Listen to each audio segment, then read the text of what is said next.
Ah, dis donc, chérie, c'est formidable, ça. Quoi? Ben écoute, croisière en Égypte, vous remontez le Nil pendant 10 jours, soirée animée par Aimable et son orchestre, forfait Paris-Paris pour 2 personnes du 10 au 20 avril, 1700 €. T'entends, chérie? Ouais, 1700 €, c'est pas très cher. Bon, il paraît que c'est formidable, la remontée du Nil, hein. J'imagine. Ça fait vraiment de belles vacances. Pour ma mère.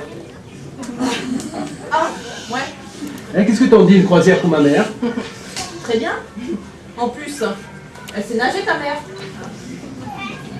Tu sais, elle est un petit peu fragile en ce moment, ça lui ferait du bien, hein. Oui, puis tu l'enverras bien aussi à la montagne en février. Avec Madame Bercor, hein, c'est ça? Ah ben oui, elle pourrait y aller, Madame Bercor, oui, en plus, elles s'entendent tellement bien toutes les deux. Si c'est que ça, nous aussi on s'entend bien. Mais attends, mais tu sais bien que nous aussi, on a du mal à partir avec le magasin en croisière, en Égypte, Oui. Oui. en avril, hein. Et oui, en plus, alors juillet-août, c'est les collections. Septembre-octobre, c'est la rentrée. Bon, les fêtes, hein, je t'en parle même pas. Hein. Janvier-février, c'est les soldes. Mars, la collection de printemps. Ben, il reste avril. Mais attends, mais tu sais bien que nous, avec le magasin, on ne peut pas partir en croisière, en Égypte, Je sais. Oui, mais c'est ce que je viens de dire, oui. Hein. Mais tu vois, c'est marrant parce que il y a des femmes qui rêvent d'être astronautes ou bien Marie Curie ou encore Carla Bruni. Ben moi, je rêve d'être Madame Vercors. Comme ça, je partirai en vacances 6 mois sur 12. Bon, d'accord, avec ta mère, hein, mais en vacances quand même. Mais attends, mais qu'est-ce qu'il y a avec ma mère, là? Tu me reproches de trop m'occuper d'elle, c'est ça, hein? Je te rappelle qu'elle est un petit peu fragile en ce moment, hein? Elle sort de dépression. Bon, alors justement, c'est sorti de dépression, la fragilise d'ailleurs tellement qu'elle a tendance à déprimer après. On ne sait pas trop comment elle va faire pour s'en sortir. Hein. Elle a un planning très bien organisé. Elle se débrouille pour ça tombe, mais alors jamais en même temps. Comme ça, elle a bien le temps de déprimer. Et après le temps de bronzer.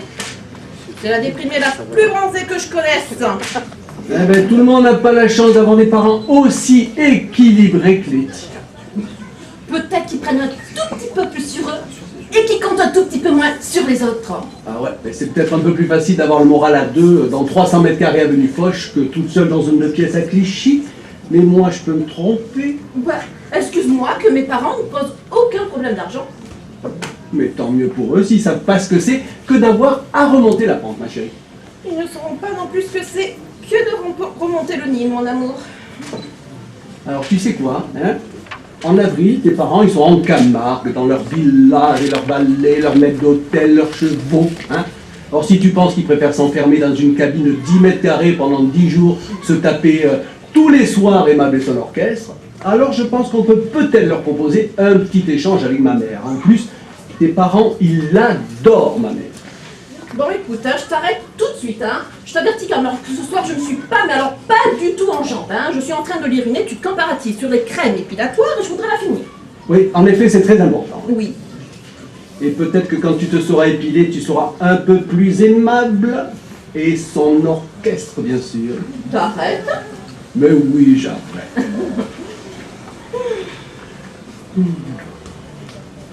Toi, t'aimes pas ma mère, hein? J'ai jamais dit ça. Pas la peine de le dire pour que ça se sente. J'aimerais bien savoir ce qui te fait dire ça. Rien.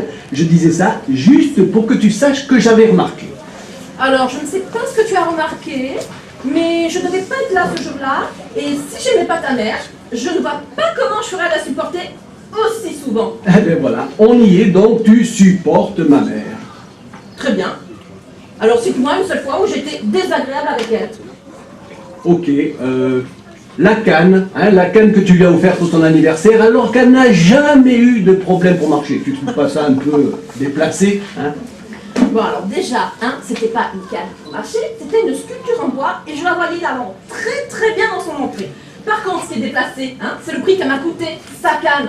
Je te signale quand même au passage que pour mon anniversaire, ta mère, hein, m'a offert une perruque. Et à ce moment-là, je sais pas trop comment je devais le prendre. Ouais, eh ben, c'est un cadeau à la hauteur de ses moyens, voilà. Très. Tu préfères que je l'accroche dans l'entrée ou au rétroviseur de ta voiture? De toute façon, hein, rien de ce que fait ma mère n'est bien. Hein, elle t'aurait offert une rivière de diamants, ça t'aurait pas plu non plus. Hein. Faux, bizarrement, j'aurais préféré. À propos, qu'est-ce qu'elle est devenue, cette perruque-là? Je l'ai mise au coffre. Je ne la sors, mais que pour les grandes occasions. T'arrêtes? J'arrête. Moi, j'aime beaucoup ta mère. C'est normal. J'ai des parents formidables. Non, je parlais de ta mère. C'est quoi le problème avec mon père? Eh ben, mon redressement fiscal, hein, c'est quand même lui, hein. Il fallait être sacrément tordu pour aller contrôler son propre genre. Mais arrête, à cette époque-là, on se connaissait même pas. C'est justement grâce à ce contrôle qu'on s'est rencontrés. Ouais, mais chère la rencontre, chère ma chérie, chère. Oui. Oh, n'exagère pas, hein. C'est justement... Enfin, bon, il faut pas savoir qu'il était mon père et que tu allais devenir ma femme. En fait, qu'on allait se marier, quoi. Tu m'as comprise. Oh. Oui, mais écoute, tu ne m'ôteras pas l'idée que ton père est tordu, un cadeau de mariage, une agrafeuse. C'est pas de l'humour. Ouais, ben attends, j'ai tellement rigolé que j'avais encore mal au ventre, dis donc. Bah, c'est parce que vous avez pas du tout le même humour, c'est tout. Ben écoute, j'adore ta mère, hein, j'adore ta mère, vraiment j'adore ta mère, mais tu m'excuseras, ton père est tordu, voilà. Je t'interdis de dire que mon père est tordu. T'arrêtes avec mon père, hein. Tu touches encore le cheveu de mon père, mais je peux te tuer si je veux.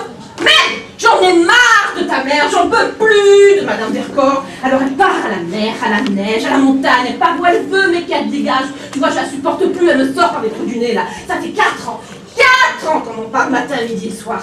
Alors, elle remonte, elle descend, elle fait ce qu'elle veut, mais qu'elle me foute la paix. Sinon, ça calme. Je lui fais bouffer, t'as compris? Dis oh, oh, oh, oh, tu vas commencer par foutre la paix à ma mère, hein.